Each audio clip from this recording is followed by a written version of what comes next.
আর কোনো আপত্তি নয় বাবা। সাথীকে বিয়ে করে তুমি হও এই ঘোষাল বাড়ির জামা। তুমি আমার মা মারা বোনকে গ্রহণ করে আমাদের ভক্তির দায় থেকে উদ্ধার করো রাজা। বাবা রাজা, ভিতর বাড়িতে গিয়ে আমি বিয়ের সমস্ত ব্যবস্থা করছি। আর যাওয়ার সময় ঠাকুরের কাছে প্রার্থনা করছি তোমাদের দুটি জীবন যেন সুখের হয়, শান্তির হয়। সুখ শান্তি বিয়ে। রাজা রাজা, আমার মা বস্তির এক ভাঙা ঘরে কাঠায় শুয়ে আমাকে আদর করতো রাজা বলে। চায়ের দোকানে বাবুরা আমাকে রাজা বলে ব্যঙ্গ করতো। এখন আমার বাসে প্যাসেঞ্জাররা উঠে বলে সালা যেন রাজা গাড়ি চালাচ্ছে। অন্যায়ের বিরুদ্ধে মাথা উঁচু করে দাঁড়ালে আমাকে পুলিশ খুঁজতে চায়। এই সমাজের ভদ্র মানুষরা আমাকে ঘৃণা করে। আর আপনারা শিক্ষিত ভদ্রলোক হয়ে তোমার হাতে আমার অনাথিনী মা আমরা বোনকে তুলে দিতে চায়। ওকে প্রাণ করে তোমরা সুখী হও। তবে তাই হোক, আপনাদের সকলের ইচ্ছায় পূর্ণ হোক। সাক্ষী থাক মাথার উপরে নীল আকাশ, সাক্ষী থাক মা বসুন্ধরা, সাক্ষী থাক এই প্রকৃতির বাতাস।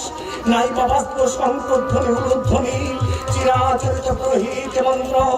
শালগ্রাম শিলার প্রয়োজন নেই, শুধু আমার রক্তে রাঙিয়ে দিলাম আমি ওর শুভ্র সিদ্ধি। শপথ করলাম রক্ষা করব তোমার নারী ধর্ম। আজ থেকে তোমায় দিলাম আমার স্ত্রীর স্বীকৃতি।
সাক্ষী হয়ে